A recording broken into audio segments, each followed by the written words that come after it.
علیکم ورحمۃ اللہ وبرکاتہ۔ الحمد للہ رب العالمین والعاقبۃ للمتقین والصلاة والسلام علی سیدنا وحبیبنا محمد وعلی آلہ واصحابہ اجمعین، اما بعد فاعوذ باللہ من الشیطان الرجیم والسابقون الأولون من المهاجرين والأنصار والذين اتبعوهم بإحسان رضي الله عنهم ورضوا عنه وأعد لهم جنات تجري تحتها الأنهار خالدين فيها أبدا۔ تمام قسم کی تعریفات اللہ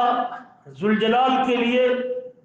جس کی توفیق سے اور جس کی مہربانی سے آج ہم مسلمان ہیں۔ یہ نعمت ایمان اور نعمت اسلام جن لوگوں کی قربانیوں کے بعد ہم تک پہنچی ہے، ان کا نام صحابہ کرام ہے۔ یہ وہ جماعت ہے جن کی خون کے بدلے میں، جن کی قربانیوں کے نتیجے میں آج ہم اللہ کے سامنے سربہ سجود ہو رہے۔ اگر یہ لوگ قربانی پیش نہ کرتے،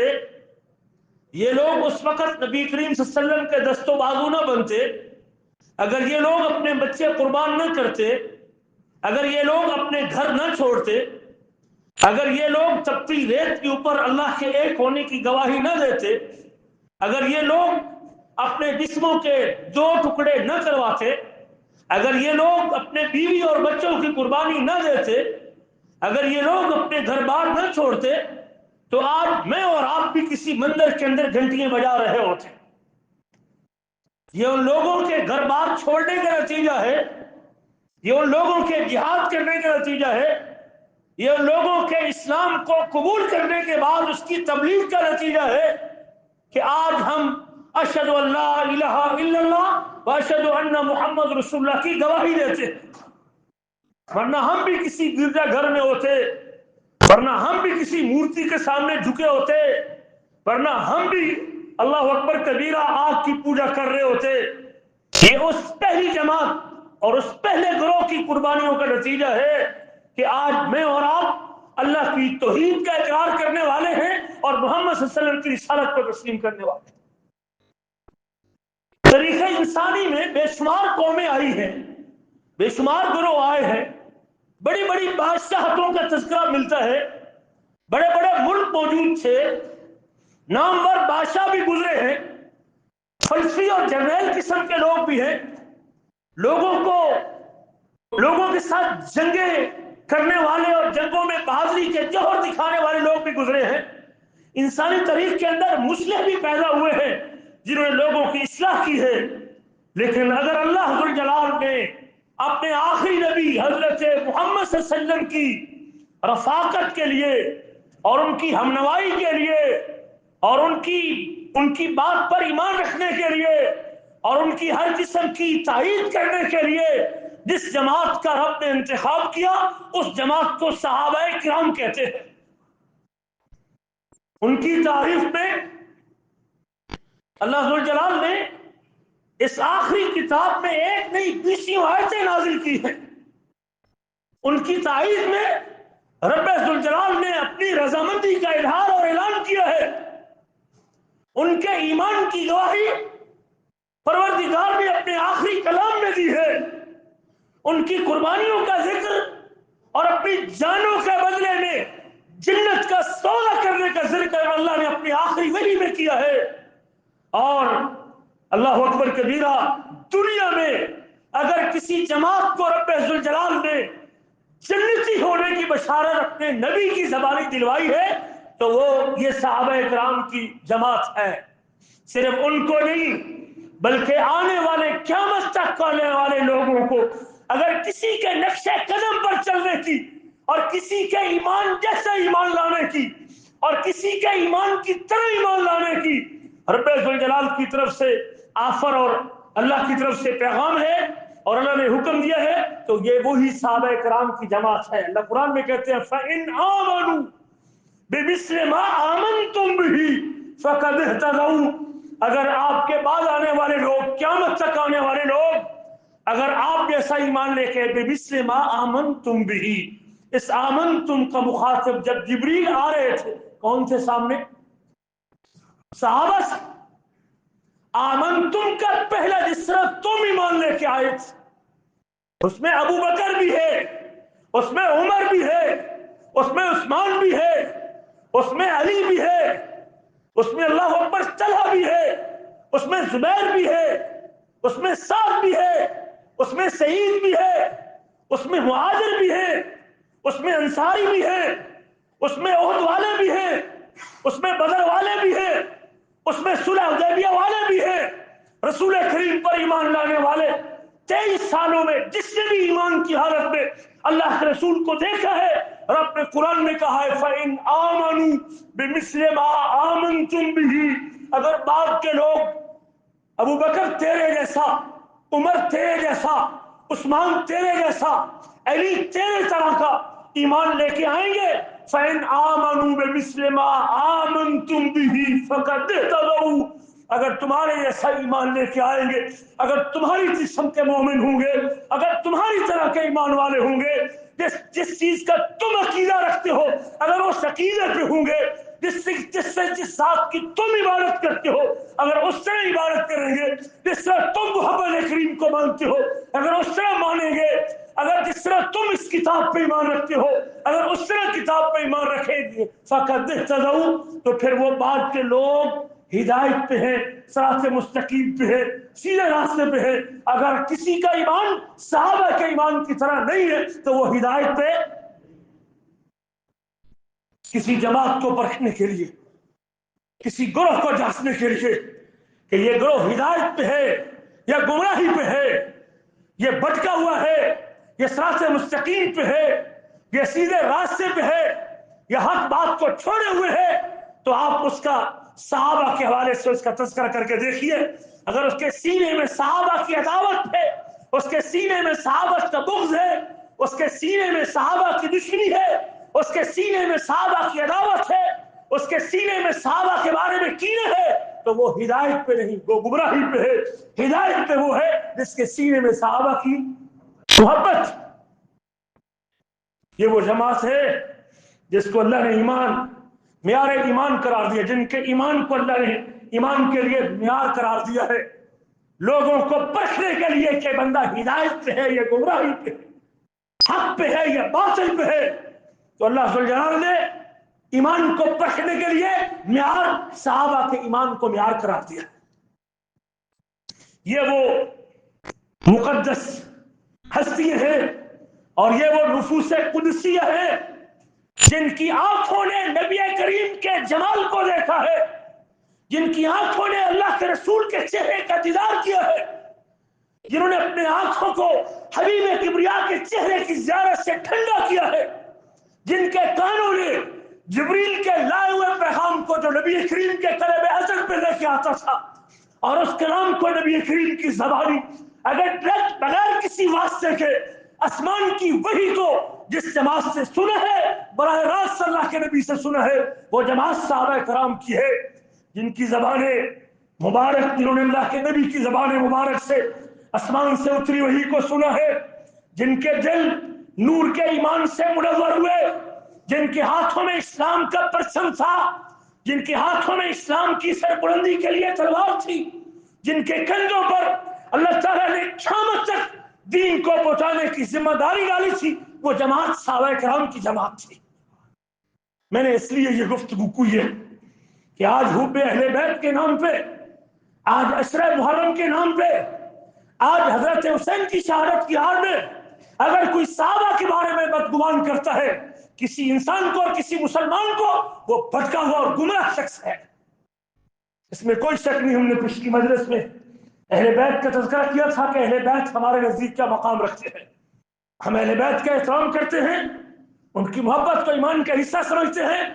ہم آپ کی ازواج کو اہل بیت کہتے ہیں، ہم آپ کی اولاد کو اہل بیت کہتے ہیں، ہم حضرت حسن حسین کو اہل بیت کہتے ہیں، ہم فاطمہ الزہرا کو اہل بیت کہتے ہیں، ہم آپ کی بیویوں کو اہل بیت کہتے ہیں، ہم سب ہم اہل بیت میں بھی تفریق جس کو قرآن اہل بیت کہے ہم ان کو بھی اہل بیت کہتے ہیں، جس کو نبی کریم دعا کر کے اہل بیت میں شامل کرے ہم ان کو بھی اہل بیت کہتے ہیں۔ ہم اہل بیت میں بھی فرق نہیں کرتے، ہم قرآن کے ذکر کیے ہوئے اہل بیت کو بھی مانتے ہیں، ہم اپنے حبیب کے بیان کیے ہوئے اہل بیت کو بھی مانتے ہیں۔ جو نبی کریم کی بات میں فرق کرے، جو قرآن والے اہل بیت کو تو نہ مانے اور حدیث والے اہل بیت کا ذکر کرے تو وہ بھی گمراہی کے شکار اور بھٹکا ہوا شخص ہے۔ ہمارا تو اہل بیت کے حوالے سے بڑا معتدل موقف ہے، اور ہم دونوں کا بیویوں کی صورت میں ہو یا اولاد کی صورت میں ہو ہمارے سینے میں دونوں کے بارے برابر محبت موجود ہے۔ یہ نہیں ہے کہ آپ اللہ کے رسول کی بیویوں سے عداوت رکھیں، ان کو زانیہ عورت کہیں، ان کے کفر کے فتوے جاری کریں اور کہیں کہ میری اہل بیت سے محبت ہے۔ نہیں میرے عزیز، باطل نظریہ ہے، گمراہ لوگ ہیں۔ ہم اہل بیت سے بھی محبت کرتے ہیں، ہم صحابہ کرام سے بھی محبت کرتے ہیں۔ اس لیے آج اگر میرے ہاتھوں میں یہ قرآن ہے، آج اگر مجھے قرآن مجید کی آیتیں پڑھ کے 10 نیکیاں لینے کی امید ہے، آج ہماری زبانوں پہ کلمہ توحید ہے، آج اگر ہماری مساجد میں اذانوں کی آواز گونجتی ہے، آج ہم نماز روزہ کے پابند ہیں، آج اگر باجماعت نماز کا سلسلہ موجود ہے، آج مالوں کی زکوٰۃ کا تصور موجود ہے، آج اگر بیت اللہ کا حج کرنے کے لوگ آتے ہیں، آج اگر سنت رسول کا عالم بلند ہے، تو یہ سب کچھ ان لوگوں کی قربانیوں کا نتیجہ ہے جو سب سے پہلے دن محمد کریم کی رسالت کا ایمان لانے والے اور اقرار کرنے والے تھے، جو پہلے دن آپ کو تسلیم کر چکے تھے۔ ہم اس بات کی گواہی دیتے ہیں کہ محمد صلی اللہ علیہ وسلم اللہ کے رسول ہیں۔ آج معیار بدل گیا، جس شخص نے اللہ کے رسول صلی اللہ علیہ وسلم کو، اللہ کے رسول صلی اللہ علیہ وسلم کے مجبور کرنے پہ بھی جس کو کلمہ نصیب نہیں ہوا، جس سے آپ نے یہ کہا تھا کہ میرے کان میں کلمہ پڑھ لے، میں قیامت کے دن اللہ سے جھگڑا کر کے میں اللہ سے منواؤں گا کہ میرے چچا نے کلمہ پڑھ لیا تھا، جس شخص کے لیے اللہ کے رسول نے یہ کہا تھا، جس شخص کے لیے میرے آپ کے نبی نے کہا، صحیح مسلم میں حدیث، جہنم کا سب سے ہلکا عذاب میرے چچا کا ہوگا، جو اس کلمے کے اوپر دنیا سے رخصت ہوا تھا کہ میں اپنے عبد المطلب کے دین کے اوپر مر رہا ہوں۔ میرے آپ کے نبی کہتے ہیں سب سے ہلکا عذاب جہنم کا اس شخص کو ہوگا، آپ کے چچا کو ہوگا۔ مددگار بھی تھا، معاون بھی تھا، تعین بھی کرتا تھا، سرپرستی بھی کرتا تھا، لیکن مرتے ہوئے یہ کہا کہ میں عبد المطلب کے دین کے اوپر مر رہا ہوں۔ جہنم میں چلا جائے گا، عذاب ہلکا کیا جائے گا، اس کے پاؤں کے نیچے والے حصے میں 2 انگارے رکھے جائیں گے، اور یغلی بہما دماغہ، ان 2 انگاروں کی تپش کی وجہ سے اس کا دماغ اس طرح کھولے گا جس طرح کسی آگ کے اوپر پانی کا ٹین رکھا ہوا ہو اور وہ آگ کی گرمی سے پانی کھولتا ہے، اس کا دماغ اس طرح کھولے گا۔ آج اس کو لوگ مسلمان کہتے ہیں، آج لوگ اس کے ایمان کا جھنڈا اٹھاتے ہیں، اور جو پہلے دن کا مرد مسلمان جس نے پہلے دن حبیب کبریا کی بات پہ لبیک کہا اور یہ کہا کہ میں آپ کو اللہ کا سچا رسول مانتا ہوں، اس کے ایمان میں شک کرتے ہیں۔ معیار بدل گیا، یہ وہ جماعت ہے اور یہ ان کی قربانیوں کا نتیجہ ہے، یہ ان کے اخلاص کا ثمرہ ہے اور ان کی صدق نیت کا یہ پھل ہے کہ آج اتنی صدیوں بیتنے کے بعد بھی ان کے ایمان کا دفاع کرنے والے موجود ہیں۔ سوال یہ ہے کہ ان آخرکار اس صحابہ کی جماعت کو، صحابہ کرام کو یہ عظمت ملی تو کیوں ملی جو کسی اور امت کو نصیب نہیں ہوئی؟ یاد رکھیے گا، 1,24,000 پیغمبروں میں سے 1,24,000 پیغمبروں میں سے اگر کسی پیغمبر کی امت سب سے افضل امت ہے تو وہ کس نبی کی امت ہے؟ محمد صلی اللہ علیہ وسلم کی امت۔ اور اس امت میں بھی سب سے افضل گروہ ہے، سب سے پہلے درجے کا گروہ ہے، صدیقین کا گروہ ہے، شہداء کا گروہ ہے اور صالحین کا گروہ ہے، اور اس گروہ کے سر کے تاج بھی کون ہے؟ وہ صحابہ کرام کی جماعت ہے جس نے اللہ کے رسول کو ایمان کی حالت میں دیکھا۔ اس لیے نہیں کہ اس لیے کہ اللہ کے رسول کے زمانے میں پیدا ہوئے تھے، یا صرف اس لیے کہ آپ صلی اللہ علیہ وسلم کے صحبت ان کو ملی تھی۔ ہاں صحبت بھی ملی تھی، یہ بہت بڑی سعادت ہے، نبی کریم کی صحبت میں رہنا، آپ کی معیت میں رہنا، آپ کی رفاقت میں رہنا، آپ کا ضمانت پا لینا، آپ پر ایمان کی سعادت حاصل کرنا، یہ بھی تھا، یہ بھی اللہ کا کرم ہے، نصیب والوں کو ملتا ہے۔ لیکن ان کی عظمت کی وجہ صرف صحبت نہیں تھی بلکہ ان کی وہ خوبیاں بھی تھی، وہ اوصاف بھی تھے، وہ کمالات بھی تھے جن خوبیوں کو انہوں نے اپنی زندگی کا شعار بنا رکھا تھا، اور وہ ایمان میں سب سے آگے تھے، محبت رسول میں بے مثال تھے، وہ اطاعت میں کامل تھے، وہ اخلاص میں یکتا تھے، قربانی میں بے نظیر تھے، صبر و استقامت کا پہاڑ تھے، عبادت میں نمونہ تھے، دین کی حفاظت اور عشاء میں اپنی جانوں کو کھپا دینے والے تھے، اور اپنا خون بہانے والی وہ جماعت تھی جس کی وجہ سے اللہ نے ان کو یہ عظمت عطا کی ہے۔ صحابی کسے کہتے ہیں؟ صحابی عربی زبان کا لفظ صحبت سے نکلا ہے، جس کے معنی ہے ساتھ رہنا، ہم نشینی کرنا، رفاقت میں رہنا، ہم نشی ہونا۔ لغت کے اعتبار سے ہر اس شخص کو صحابی کہا جاتا ہے جس نے کسی دوسرے کے ساتھ تھوڑی دیر تھوڑا وقت بھی رفاقت حاصل کی ہو، کسی کی مائیت میں رہا، کسی کے دوستانے میں رہا ہو، کسی کی مسابقت میں رہا ہو، وہ شخص تھوڑا وقت بھی اس کو ملے تو اس کو لغت کے اعتبار سے صحابی کہتے ہیں۔ لیکن شرعی اصطلاح کے اندر صحابی اسے کہتے ہیں من لقی النبی صلی اللہ علیہ وسلم، من لقی النبی صلی اللہ علیہ وسلم مؤمنا به ومات علی الاسلام، جس نے ایمان کی حالت میں اللہ کے نبی محمد صلی اللہ علیہ وسلم سے ملاقات کی، جس نے ایمان کی حالت میں نبی کریم صلی اللہ علیہ وسلم سے ملاقات کی ہو،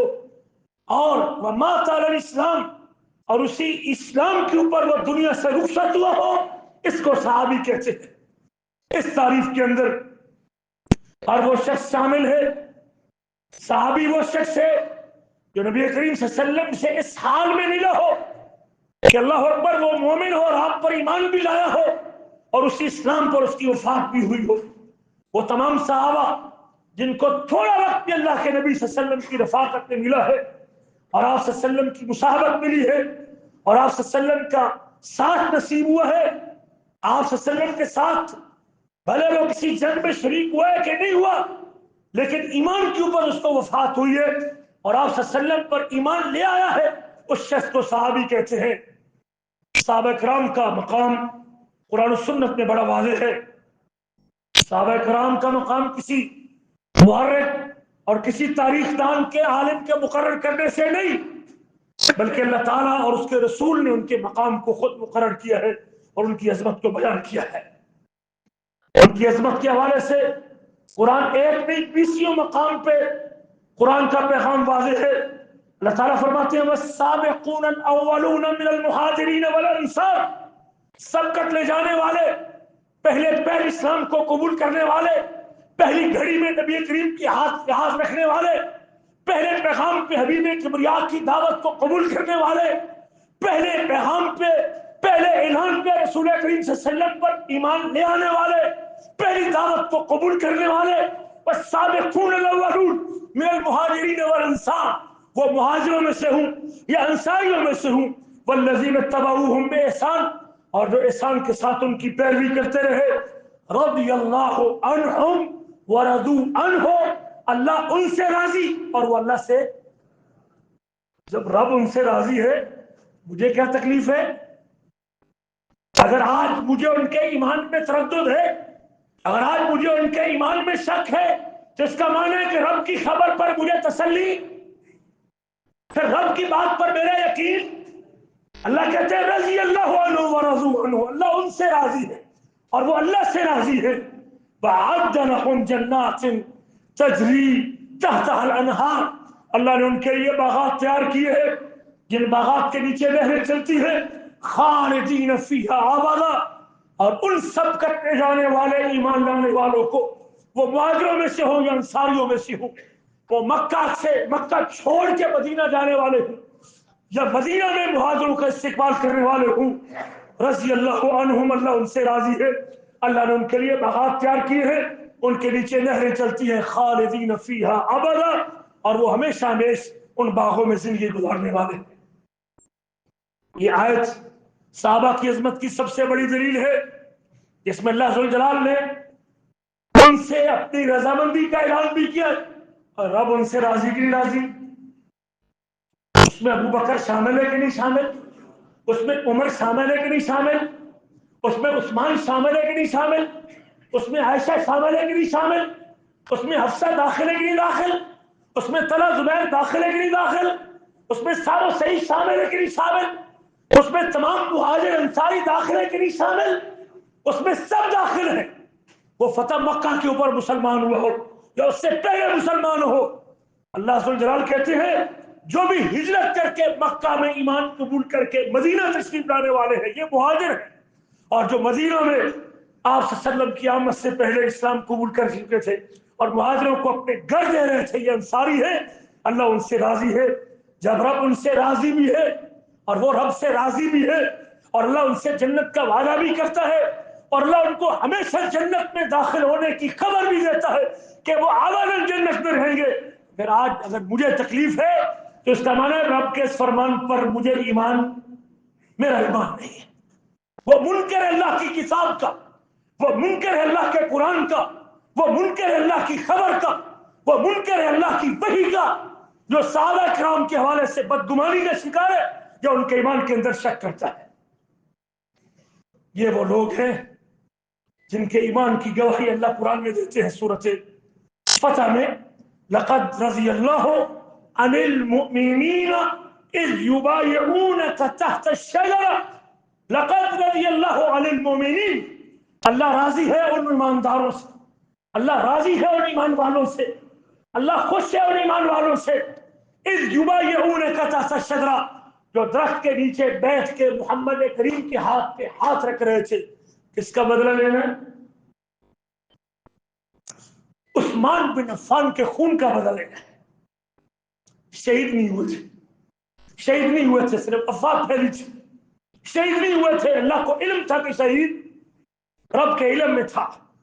کہ شہید نہیں ہوئے تھے، صرف افواہ پھیلی تھی۔ صلح حدیبیہ کے موقع پہ 6 ہجری میں جب اللہ کے رسول صلی اللہ علیہ وسلم نے عثمان بن عفان کو اپنا نمائندہ بنا کے بھیجا مکے والوں کی طرف، ہم عمرہ کرنا چاہتے ہیں، ہم کو عمرہ کرنے کی اجازت دے دی جائے، خبر یہ پھیلی کہ حضرت عثمان کو شہید کر دیا ہے، حضرت عثمان کو شہید کر دیا۔ اب رب ذوالجلال اس جماعت کا امتحان لینا چاہتے ہیں اور اس سے دیکھیے کہ عثمان کے خون کی قدر کتنی ہے، اور اب عثمان کے شہادت کی جھوٹی افواہ کے اوپر بھی اللہ ذوالجلال، اللہ کے نبی صحابہ سے بیعت دیتے ہیں کہ اگر عثمان کو واقعی شہید کر دیا گیا ہے تو ہم عثمان کا بدلہ لیے بغیر واپس، ہم عثمان کا بدلہ لیے بغیر واپس نہیں جائیں گے۔ رب کے علم میں تھا، اور اگر اللہ کے رسول عالم الغیب ہوتے، اگر اللہ کے رسول عالم الغیب ہوتے تو پھر بیعت لینے کی ضرورت تھی، پھر بیعت لینے کی ضرورت تھی؟ بیعت تو اس بات پہ تھی کہ حضرت عثمان کو شہید کر دیا گیا ہے، اور اگر واقعی شہید کر دیا گیا ہے ہم بدلہ لیے بغیر واپس نہیں پلٹیں گے۔ وہ 1400 مسلمان جو نبی کریم کے ہاتھ پہ ہاتھ رکھ کے یہ اقرار کر رہے تھے کہ ہم عثمان بن عفان کا خون کا بدلہ لے کے جائیں گے، اللہ ان کے بارے میں کہتا ہے لقد رضی اللہ عن المؤمنین اذ یبایعونک تحت الشجرہ، اللہ ان تمام ایمان والوں سے راضی ہے جو درخت کے نیچے بیٹھ کے اس بات کی بیعت کر رہے تھے کہ ہم عثمان بن عفان کے خون کا بدلہ لے کے جائیں۔ پھر فرمایا فعلم ما فی قلوبہم، فعلم ما فی قلوبہم، فعلم ما فی قلوبہم، اللہ کے علم میں ہے ان کے دلوں میں کیا ہے، اللہ ان کے دلوں کی کیفیت کو جانتا ہے، رب نے ان کی دل کی تختیوں کو پڑھ لیا ہے، وہ دلوں میں کیا اخلاص رکھتے ہیں۔ جب اللہ ذوالجلال کی طرف سے ان کے باطن کی پاکیزگی کی خبر بھی آ گئی ہے کہ ان کا باہر بھی پاک، وہ صرف اوپر سے ہاتھ نہیں رکھے ہوئے، وہ دلی طور پہ بھی عثمان کے خون کا بدلہ لینے کے لیے تیار ہے۔ فعلم ما فی قلوبہم، اللہ ان کے دل کی تختی کو بھی جانتا ہے کہ ان کے دلوں کے اندر کیا ارادہ ہے۔ جن کے دلوں کے حوالے سے اللہ ذوالجلال خبر دے کہ اللہ ان کے دل کی بات کو بھی جانتا ہے، یہ وہ جماعت ہے۔ صحابہ کے اوصاف خود قرآن میں بیان کیے ہیں، سورۃ فتح میں اللہ کہتے ہیں محمد الرسول اللہ، محمد اللہ کے رسول ہے، محمد الرسول اللہ، محمد اللہ کے، محمد الرسول اللہ، محمد اللہ کے، زور سے بولے محمد اللہ کے رسول ہے، محمد الرسول اللہ، والذین معہ، والذین معہ، اور وہ لوگ جو محمد کریم کے ساتھ، وہ لوگ جو محمد کریم کے ساتھ، جو آپ پر ایمان لے کے آئے ہیں، جو آپ کو رسول مانتے ہیں، جو قرآن کو اللہ کا کلام مانتے ہیں، جو اللہ کی وحدانیت پر یقین رکھتے ہیں، جو اللہ کے رسول صلی اللہ علیہ وسلم کا ہر قسم کا ساتھ دینے کے لیے تیار ہے، والذین معہ، اور جو ان کے ساتھ ہیں، اشداء علی الکفار، وہ کافروں پر بڑے سخت ہیں، رحماء بینہم، آپس میں ایک دوسرے سے نرم ہے، تراہم رکعا سجدا، آپ ان کو دیکھتے ہیں کہ وہ رکوع کرتے نظر آتے ہیں یا وہ سجدہ کرتے نظر آتے ہیں، ہر وقت اللہ کی عبادت میں رکھتے، رکوع کرتے ہوئے دکھائی دیتے ہیں یا سجدے میں دکھائی دیتے ہیں، یبتغون فضلا من اللہ ورضوانا، کسی دنیا کے لیے نہیں، مال دولت کے لیے نہیں، جاہ و عصمت کے لیے نہیں، سرداری کے لیے نہیں، کرسی کے لیے نہیں، جان بچانے کے لیے نہیں، رب خبر دیتا ہے یبتغون فضلا من اللہ ورضوانا، ان کی ایک خواہش ہے کہ اللہ کا فضل نصیب ہو جائے اور اللہ کی رضامندی نصیب ہو جائے، رب کی رضا کے اصول کے لیے۔ آج بکواس کرتے ہیں کہ ابو بکر صدیق نے فاطمہ الزہرا کا وہ فضل کا باغ کھا لیا تھا، رب کہتے ہیں یبتغون فضلا من اللہ ورضوانا، اگر کسی نے باغ کھانا تھا اور باغ کے لالچ میں ایمان لے کے آنا تھا تو اللہ ذو الجلال کو یہ خبر دینے کی ضرورت؟ آج ہم تو رب کی خبریں بھول گئی، آج رب کی بات پر یقین نہیں، تاریخ کے جھوٹے واقعات کی وجہ سے جو شیعہ راویوں نے بیان کی ہے، جو ابو مخلف اور لوط میں یحییٰ جیسے لوگوں نے بیان کی ہے، جو قذاب قسم کے راویوں کے ذکر کردہ واقعات ہیں، ان کی وجہ سے آج ہم قرآن کے حوالے سے، رب کے کلام کے حوالے سے مشکوک ہو جائیں، ہمارا ایمان ہم کو اس کی اجازت نہیں دیتا۔ ہم اللہ تعالیٰ کو بن دیکھے مانے ہیں اور اللہ کے وجود پر یقین رکھتے ہیں، ہم کو اللہ کی خبروں پر بھی یقین ہے کہ وہ لالچی نہیں تھے، دنیا پرست نہیں تھے، مال کی ہوس رکھنے والے نہیں تھے، یبتغون فضلا من اللہ ورضوانا، وہ اللہ کے فضل کو ڈھونڈنے والے تھے، رب کے فضل کو تلاش کرنے والے تھے اور اللہ کی رضامندی کے اصول کے لیے سرگردہ پھرنے والے تھے۔ اس آیت میں اللہ نے صحابہ کی 5 خوبیوں کا ذکر کیا ہے، کفار کے مقابلے میں موجود تھے، آپس میں رحم دل تھے، عبادت گزار تھے، اخلاص سے والے تھے، اللہ کی رضا کے طالب تھے۔ یہ وہ جماعت ہے جس کو اللہ کے نبی نے فرمایا خیر الناس قرنی، صحیح بخاری میں حدیث، صحیح مسلم میں، خیر الناس قرنی، میری امت آج مکہ مدینہ سے لے کر قیامت تک آنے والے لوگوں کو مخاطب کر کے آپ نے فرمایا، آپ کے زمانے سے لے کر قیامت تک والے لوگوں کو آپ نے مخاطب کر کے فرمایا خیر الناس قرنی، لوگوں میں سے سب سے بہترین لوگ وہ ہیں جو میرے دور سے بولے، جملہ یاد کر لیں، خیر الناس قرنی، سب سے بہترین لوگ میرے زمانے کے لوگ۔ اللہ کے نبی کہتے ہیں خیر الناس قرنی، میری امت میں سے سب سے بہترین لوگ میرے زمانے کے لوگ۔ ابو بکر کس کے زمانے میں تھا؟ نبی کریم کے۔ عمر کس کے زمانے میں تھا؟ نبی کریم۔ عثمان کس کے زمانے میں تھا؟ نبی کریم۔ علی کس کے زمانے میں تھا؟ نبی کریم۔ طلحہ زبیر کس کے زمانے میں تھے؟ نبی کریم۔ معاویہ بن ابی سفیان کس کے زمانے میں تھا؟ نبی کریم۔ عمر بن عاص کس کے زمانے میں تھا؟ نبی کریم۔ مغیرہ بن شعبہ کس کے زمانے میں تھا؟ نبی کریم۔ ابو ہریرہ کس کے زمانے میں تھا؟ نبی کریم۔ عبداللہ بن عباس کس کے زمانے میں تھا؟ نبی کریم۔ اللہ کے نبی کہتے ہیں خیر الناس سے کربیو، دنیا کے لوگوں، کل آئے گا کوئی بدبخت اور ان شخصیات کے اوپر اپنی زبان درازی کرے گا اور ان کے ایمان پہ حملہ کرے گا اور ان کے ایمان کو مشکوک کرے گا اور ان کے اوپر اپنے نشتر چلائے گا۔ یاد رکھو میری بات، خیر الناس سے کرنی، اگر نبی کی رسالت پہ ایمان رکھتے ہو، حبیب کبریا کو سچا مانتے ہو، رسول کریم کو صادق مانتے ہو، آپ کی رسالت کی گواہی دیتے ہو، آپ کی خبروں پر یقین رکھتے ہو، تو میں نبی کریم کی خبر یہ ہے اور دنیا کے لوگوں، میری امت میں سے سب سے بہترین لوگ میرے زمانے کے لوگ ہیں جو میری زندگی میں مجھ پر ایمان لانے والے ہیں اور مجھ پر ایمان رکھنے والے ہیں۔ ثم الذین یلونہم ثم الذین یلونہم، پھر اس کے بعد وہ لوگ جو ان کی بات آنے والے ہیں۔ صحابہ کی محبت اور صحابہ کرام سے عقیدت اہل سنت والجماعت کے عقیدے کا حصہ ہے، اہل سنت والجماعت کا عقیدہ ہے، ہمارا یہ ایمان ہے کہ سب صحابہ کرام سے محبت کرنا یہ واجب ہے، ان کا احترام کرنا ضروری ہے، ان کے لیے دعائے مغفرت کرنا چاہیے، اور ان کے باہمی اختلافات کو اپنی زبان پر لانے کی ہمیں ضرورت نہیں۔ جن واقعات کی ہم سے شدید گواہ نہیں ہے، ہمیں آج ان کو اپنی زبانوں کے اوپر ڈسکس کرنے کی ضرورت نہیں ہے۔ اور یہ میری بات نہیں، اللہ کا قرآن سورۃ حشر میں کہتا ہے والذین جاؤوا من بعدہم، والذین جاؤوا من بعدہم، اور وہ لوگ جو ان کے بعد میں آئے، یقولون ربنا اغفر لنا ولاخواننا الذین سبقونا بالایمان، اللہ تو ہم کو بھی معاف کر دے اور ہمارے ان بھائیوں کو بھی معاف کر دے جو ایمان میں ہم سے سبقت لے گئے ہیں، ولا تجعل فی قلوبنا غلا للذین آمنوا، اللہ ہم تو سے دعا کرتے ہیں کہ ہمارے دل کے اندر ایمان والوں کے بارے میں بغض پیدا نہ کرنا۔ رب کا قرآن بھی کہتا ہے جو ایمان کی حالت میں آپ سے پہلے اسلام قبول کر کے چلے گئے،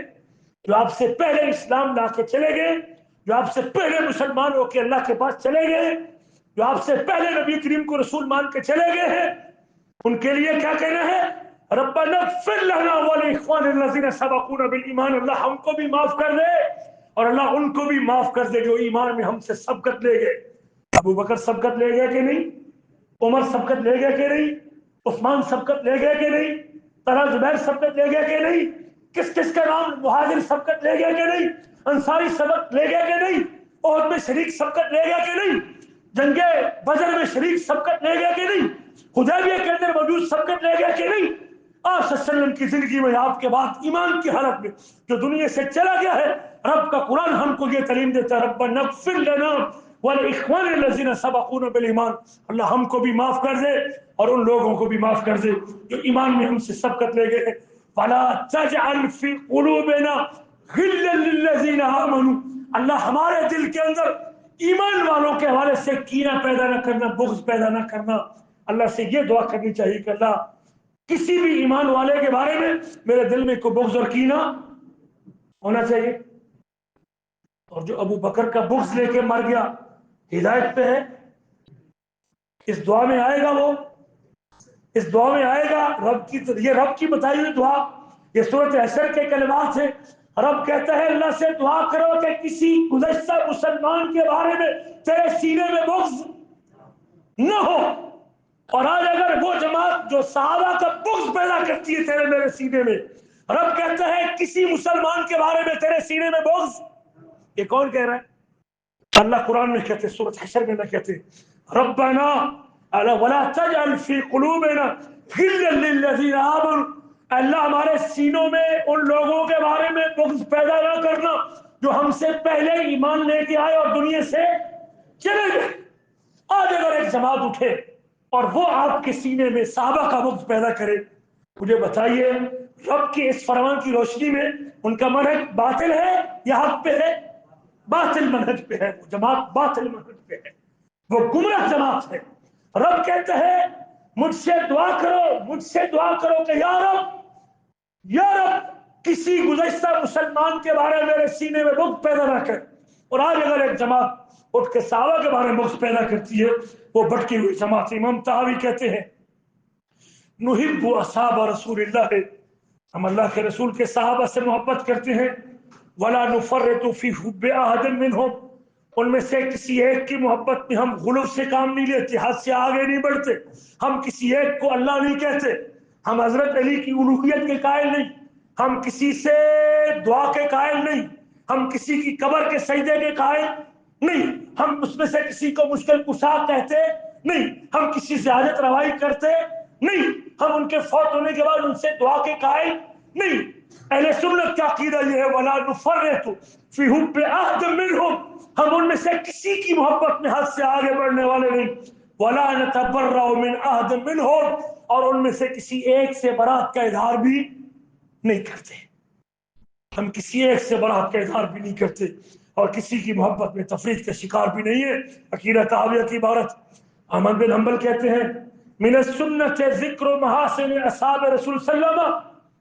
سنت یہ ہے، اللہ کے رسول کا طریقہ یہ ہے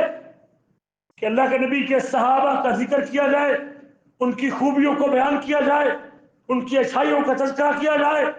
والکف عن مساویہم، اگر ان سے انسان ہونے کے ناطے سے کوئی غلطی ہو گئی ہے تو اس غلطی کو اچھالا جائے گا، چپ رہا جائے؟ جی، اس غلطی کے حوالے سے خاموشی اختیار کی جائے، اپنی زبان کو روکا جائے، اور جو جماعت ان کی غلطیوں کو اچھالتی ہے صحیح منہج پہ نہیں، اس کا منہج نہیں، گمراہ لوگ ہیں جو صحابہ کی غلطیوں کو اچھالتے ہیں۔ امام ابو زرع رازی کہتے ہیں اذا رأيت الرجل ينتقص احدا من اصحاب رسول اللہ، جب کسی بندے کو دیکھے کہ وہ اللہ کے رسول کے کسی صحابی، ایک صحابی کے بارے میں ان کی تنقید کرتا ہے، ان کی توہین کرتا ہے، ان کو سب و شتم کرتا ہے، ان کے بارے میں بدگمانی کا اظہار کرتا ہے، فَعْلَمْ أَنَّهُ زِنْدِيقٌ، تو تجھے اس بات کا علم ہونا چاہیے کہ وہ زندیق ہے۔ زندیق کسے کہتے ہیں؟ زندیق کسے کہتے ہیں؟ زندیق کسے کہتے ہیں؟ زندیق کہتے ہیں بے دین آدمی کو۔ زندیق کسے کہتے ہیں؟ اگر کوئی شخص صحابہ کو برا کہتا نظر آئے، صحابہ کی برائی بیان کرے، اس پہلی جماعت کے ایمان کے حوالے سے کوئی بات کرے، فَعْلَمْ أَنَّهُ زِنْدِيق، امام ابو زرع کہتے ہیں پھر آپ کو علم ہونا چاہیے یہ زندیق اور بے دین آدمی ہے جو کسی صحابی کی برائی بیان کرتا ہے۔ اس لیے جذباتی مسئلہ نہیں میرے عزیز، جس جماعت سے اللہ راضی ہو، جس کی تعریف قرآن کرے، جسے رسول اللہ خیر القرون قرار دے، جس کے ذریعے ہمیں قرآن و سنت ملے، اس جماعت سے محبت صرف ایک تاریخی اور جذباتی مسئلہ نہیں، وہ ایمان اور شریعت کا مسئلہ ہے اور سنت والجماعت کا عقیدہ ہے۔ اس بنیاد پر اب ہم یہ جانیں گے کہ صحابہ کرام کی عظمت کیوں ملی ہے، اس عظمت ملنے کے اسباب کیا ہیں، ان اسباب کے اوپر ہم اگلے درس میں روشنی ڈالیں گے، اس دعا کے ساتھ کہ اللہ تعالیٰ مجھے اور آپ کو سمجھنے کے بعد صحابہ سے ہم کیوں محبت کرتے ہیں، اس کے اسباب کیا ہیں، 18 کے قریب اسباب ہیں، اور وہ اسباب بیان کریں گے کہ ہم صحابہ سے محبت کے کیوں، اور قرآن کی آیات کی روشنی میں ذکر کریں گے صحابہ سے محبت کیوں ضروری، صحابہ سے محبت کیوں ضروری ہے، ان اسباب کو تفصیل سے ذکر کریں گے تاکہ آپ حضرات ان سوشل میڈیا پہ کسی ایسے بدبخت انسان کی جو خود بھٹکا ہوا ہے، خود گمراہ ہے، خود توحید کا شرک کرنے والا ہے اور توحید سے دور ہے، اور نبی کریم صلی اللہ علیہ وسلم کی سنتوں سے اور دین سے جو ہے نا وہ بھٹکا ہوا ہے، کسی ایسے شخص کی گفتگو سن کے ہمیں کبھی بھی کسی صحابی کے بارے میں بدگمان ہونے کی ضرورت نہیں، یہ ہمارے ایمان کا حصہ ہے۔ ہم ان سے محبت کیوں کریں، اس کے 18 کے قریب اسباب ہیں، ان اسباب کا ذکر اگلی مجلس میں کریں گے، اور پھر اس کے بعد ہمارا جو پیچھے ایک موضوع چھوٹا تھا عثمان بن عفان کے اوپر اعتراضات کے جوابات وہ بھی دیں گے، لیکن اس سے پہلے کہ ہم صحابہ سے محبت کیوں کرتے ہیں، کن دلائل کی روشنی میں کرتے ہیں، اس کے اوپر بات اگلی مجلس میں کریں گے۔ اللہ سے دعا ہے کہ اللہ تعالیٰ ہمیں اس عظیم جماعت کی محبت نصیب فرمائے، اور تعالیٰ ہمیں ان کے نقش قدم پر چلنے کی توفیق نصیب فرمائے، اللہ تعالیٰ ہمارے گناہوں سے درگزر فرمائے، ہماری پریشانیوں کو دور فرمائے، ہمارا آنا قبول و منظور فرمائے۔ اللہ آپ کی مجلس کو اپنی بارگاہ کے اندر جو ہے نا وہ قبول فرمائے۔ آخر پہ ایک ساتھی کا سوال یہ ہے کہ کچھ لوگ جب جماعت کے لیے جاتے ہیں تو اپنی آستینیں چڑھا لیتے ہیں، تو کیا آستینیں چڑھا کے نماز پڑھنا درست ہے؟ نبی کریم کا فرمان ہے کہ میں جب نماز پڑھتا ہوں لا اکف شعری ولا ثوبی، میں اپنے بالوں کو بھی نہیں لپیٹتا ہوں اور اپنے کپڑوں کو لپیٹتا نہیں۔ اللہ کے رسول یوں اپنے کپڑوں کو لپیٹ کے نماز نہیں پڑھتے تھے، لہٰذا نماز کے دوران اپنی کفوں کو یا بازوؤں کو یا کپڑوں کو پیچھے کی طرف لپیٹنا، کچھ لوگ نیچے والی شلوار اور پینٹ کو اوپر لپیٹ لیتے ہیں، تو لپیٹنے کی بجائے اللہ کے رسول کا جو حکم ہے آدمی کو سلوانی اتنی چاہیے جو ٹخنوں سے نیچے نہ ہو، تو بہتر ہے کہ اپنے اس شلوار اور پینٹ کو کاٹ لے جو ٹخنوں سے نیچے ہے، اور اپنے کپڑوں کو لپیٹنا، اس طرح بازوؤں کو فولڈ کرنا یہ درست نہیں ہے۔ ہاں اگر کسی کے بازو ہاف ہے، جیسے وہ کٹے ہوئے بازو والی شرٹ پہنے ہوئے، پھر کوئی عرض کی بات نہیں، چونکہ اس نے کپڑا لپیٹا ہوا نہیں، اور آپ بازو کے ساتھ بھی اگر نماز پڑھتے ہیں تو اس کی نماز درست ہے، لیکن بازو پورے ہیں، لگے ہوئے ہیں، اور پھر ان کو لپیٹ کے پیچھے کرنا، یہ اس حدیث کی وجہ سے کہ اللہ کے رسول نے فرمایا ہے کہ میں نماز میں اپنے کپڑوں اور بالوں کو لپیٹتا نہیں ہوں، اس کے ساتھ اس کو اپنے بازو کھول کے اور پھر نماز پڑھنی چاہیے اور کپڑے کو لپیٹ لینا چاہیے۔ اور کوئی سوال ہے کسی کو؟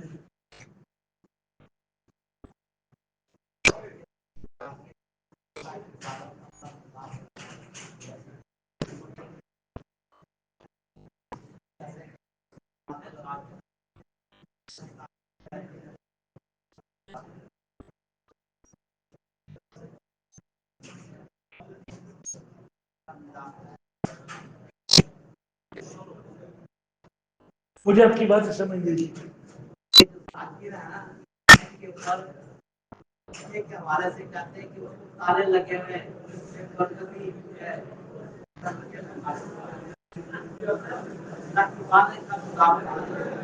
مکے کو تالا بیت اللہ کو تالا کے زمانے میں لگا.